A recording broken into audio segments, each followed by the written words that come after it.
మరికాసేపట్లోనే PC Ghosh commission ఎదుట హాజరు కాబోతున్నారు తెలంగాణ మాజీ ముఖ్యమంత్రి కేసీఆర్.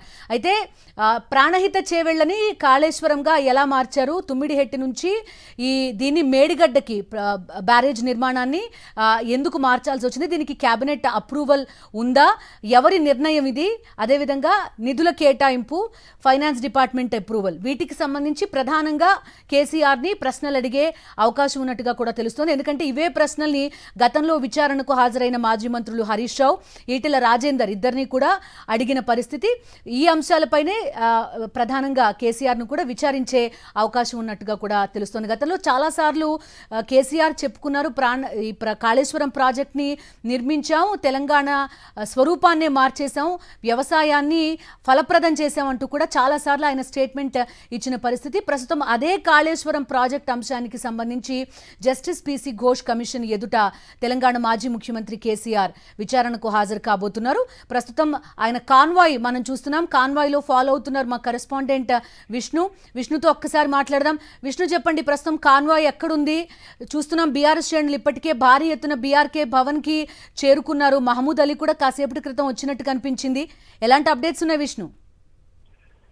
కాన్వాయ్ ప్రస్తుతం షామీర్పేట వరకు చేరుకుందని చెప్పుకోవచ్చు. షామీర్పేటకి ఇప్పుడు ఎంటర్ అవుతా ఉంది. అయితే ఫామ్ హౌస్ నుండి ములుగు నుండి వర్గల నుండి షామీర్పేట చేరుకుంది. షామీర్పేట నుండి డైరెక్ట్ గా అల్వాల్ నుండి జేపీఎస్ నుండి బీఆర్కే భవన్ చేరుకుంటుంది. సుమారు 100 వాహనాలకు పైగా కేసీఆర్ కాన్వాయ్ బయలుదేరుతాము. అయితే దారి వెంబడి సెక్యూరిటీ పెట్టడం మాత్రం పోలీసులు పూర్తిగా విఫలమైన చెప్పవచ్చు. ఎందుకంటే ఎక్కడ కూడా మాజీ ముఖ్యమంత్రి వెళ్తున్నప్పుడు కల్పించాల్సిన భద్రత మాత్రం కల్పించడం కనబడతలేదు. ఎందుకంటే రోడ్డు మీద రెగ్యులర్ గా వెళ్లే వాహనాలన్నింటినీ కూడా యథావిధిగా వదిలేసే పరిస్థితి కనబడుతుంది. అయితే కేసీఆర్ తో పాటు కాళేశ్వరం కమిషన్ ముందు హాజరు కావడం కోసము హరీష్ రావు, కవిత, అట్లాగే మా వజ్రరాజ్ రవిచంద్ర ఎమ్మెల్సీ రవిచంద్ర ఉన్నారు. అయితే ప్రశాంత్ రెడ్డి కూడా ఉన్నారు. వీరందరూ కూడా బయలుదేరారు. ఒక 20 నిమిషాల్లోపే ఏదైతే మా బీఆర్కే భవన్ కేసీఆర్ చేరుకుంటున్నారు.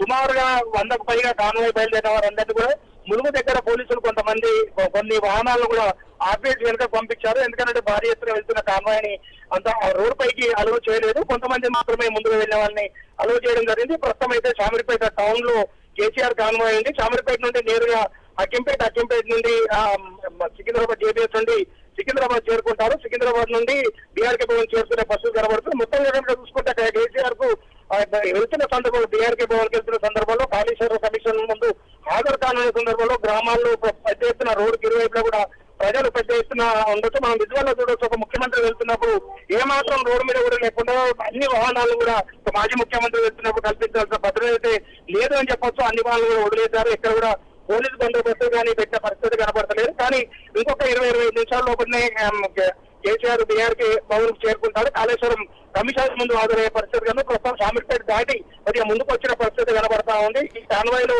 భారీ ఎత్తున వాహనాల నేపథ్యంలో పూర్తిగా విష్ణు ప్రస్తుతం విష్ణు చూస్తున్నావు, కవిత మనకి ఎర్రవల్లి ఫామ్ హౌస్ విజువల్లో కనబడుతున్నారు. కొంత ఈ పరిణామం కూడా ఇంట్రెస్టింగ్ గా అనిపిస్తోంది. అటు హరీష్ రావు, కవిత ఎర్రవల్లి ఫామ్ హౌస్ లో కేసీఆర్ తో పాటుగా ఉన్నారు. మరోవైపు ఎమ్మెల్యే క్వార్టర్స్ దగ్గర కేటీఆర్ ఉన్నట్టుగా తెలుస్తోంది. పార్టీ శ్రేణుల్ని అక్కడికి రమ్మని అక్కడ మాట్లాడనున్నట్టుగా కూడా కొంత రిపోర్ట్ అందుతోంది. ముఖ్యంగా ఈ విషయం కొంత ఆసక్తికర పరిణామంగానే కనబడుతోంది. ఎందుకంటే గత 15 రోజులుగా కవిత ఎపిసోడ్ లో జరుగుతున్న డెవలప్మెంట్స్ అన్నిటి కూడా ఈ రోజు కాళేశ్వరం కమిషన్ ముందు కేసీఆర్ హాజరు కాబోతున్న సందర్భం వీళ్ళందరినీ కూడా మళ్ళీ ఒకటి చేసిందని చెప్పి ఇక్కడ టీఆర్ఎస్ కార్యకర్తలు అనుకుంటా ఉన్నారు. ఎందుకంటే గత 10 రోజులుగా కవితకు కాళేశ్వరం ఎర్రవల్లి ఫామ్ హౌస్ కు పిలుపు రాలేదు. కానీ ఉదయమే కవిత ఫామ్ హౌస్ రావడం జరిగింది. వెంటనే కవిత వచ్చిన వెంటనే కేటీఆర్ కుమారుడు హిమాంశు కూడా రావడం జరిగింది. నిన్న నుండి హరీష్ రావు ఉన్నారు. కేసీఆర్ వాహనంలో స్వయానా కేసీఆర్ వాహనంలో ఒక పక్క కవిత, ఒక పక్క హరీష్ రావు ఇద్దరు కూడా సేమ్ వాహనంలోనే వెళ్తా ఉన్నారు. వాళ్ళిద్దరు కూడా కేసీఆర్, హరీష్ రావు, కవిత ముగ్గురు ఒకే వాహనంలో వెళ్ళడంతో టీఆర్ఎస్ శ్రేణుల్లో కొంత ఆసక్తికర పరిణామంగా కనబడుతుంది.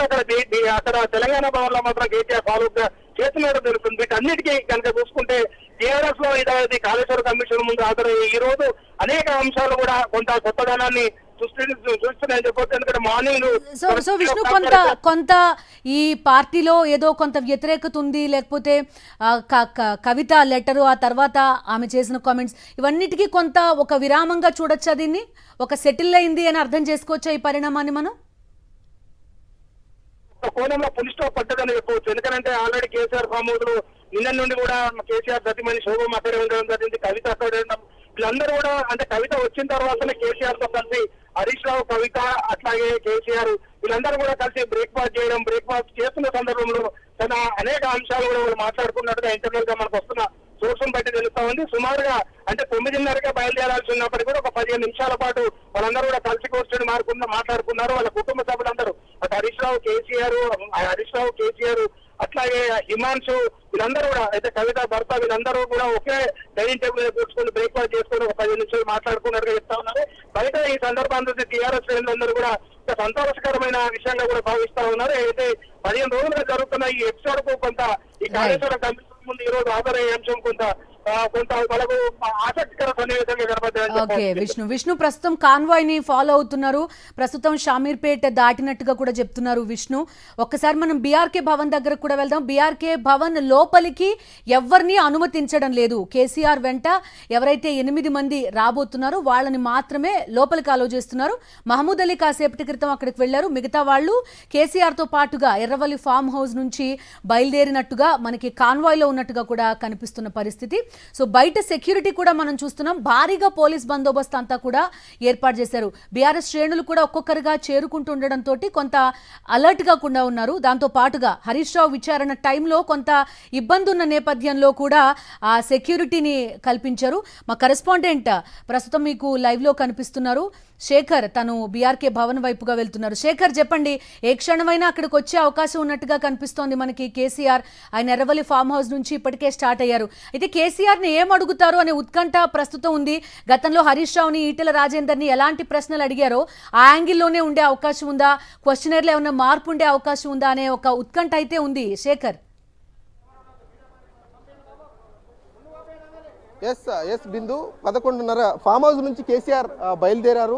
మరి కాసేపట్లోనే విచారణకు హాజరు కానున్నారు. మొత్తం 114 మంది ఇప్పటి వరకు కమిషన్ ముందు హాజరయ్యారు. అందులో పొలిటికల్ లీడర్లో మాజీ మంత్రులుగా పనిచేసినటువంటి ఈటెల రాజేందర్ అట్లాగే హరీష్ రావు వీళ్ళిద్దరు కూడా అటెండ్ అయ్యారు. ఇక ఇంజనీర్లు, ఉన్నతాధికారులు, ఐఏఎస్ అధికారులు మొత్తం 112 మంది అటెండ్ అయ్యారు. ప్రైవేటు వ్యక్తులు కూడా అటెండ్ అయ్యారు. ఈ ఇరిగేషన్ ప్రాజెక్టు మొత్తం కాళేశ్వరం ప్రాజెక్టు లో అన్నారం, మేడిగడ్డ, సుందిల్లా ఈ 3 బ్యారేజీలలో పెద్ద ఎత్తున అవకతవకలు జరిగాయి అన్నటువంటి అంశం మీద కమిషన్ ఏర్పాటు జరిగింది. ఈ కమిషన్ మొదటి నుంచి కూడా ఫైనాన్స్ అట్లాగే టెక్నికల్కు సంబంధించినటువంటి అంశాల మీదనే విచారణ జరుగుతున్నటువంటి పరిస్థితులు. ఇక ఎక్కడ నుంచి డబ్బులు తీసుకొచ్చారు, కాళేశ్వరం కార్పొరేషన్ ఏ రకంగా ఏర్పడింది, అదేవిధంగా బడ్జెట్కు సంబంధించి రీపేమెంట్ ఎట్లా జరిగింది, ఎక్కడెక్కడి నుంచి రెవెన్యూ జనరేట్ అయింది, ఇట్లాంటి అంశాలన్నిటి మీద కూడా సుదీర్ఘంగా చర్చ జరిగింది. అట్లాగే విచారణ జరిగినటువంటి పరిస్థితులు, ముఖ్యంగా అధికారులు ఎక్కడైనా తప్పులు చేశారా అన్నటువంటి అంశం మీద కూడా విచారణలో తేలినట్లుగా మనకు తెలుస్తూ ఉంది. ఎందుకంటే ఇప్పటికే విచారణ జరిగినటువంటి సందర్భంలో అధికారుల విధానాన్ని చాలాసార్లు కమిషన్ తప్పిపట్టినటువంటి నేపథ్యంలో డిజైన్లు ఎట్లా రూపొందాయి, ఎవరు రూపొందించారు, డిజైన్లకు అప్రూవల్ ఎవరు చేశారు, అట్లాగే బ్యారేజీలకు సంబంధించినటువంటి లొకేషన్స్ మార్పు ఏ రకంగా జరిగింది, అసలు కాళేశ్వరం యొక్క ప్రతిపాదన ఎవరు తీసుకొచ్చారు. రైట్ శేఖర్, చూస్తున్నాం ఏ క్షణమైనా కేసీఆర్ బీఆర్కే భవన్ కి వెళ్లే అవకాశం ఉంది. కాళేశ్వరం కమిషన్ ఎదుట హాజరు కాబోతున్నారు ఆయన.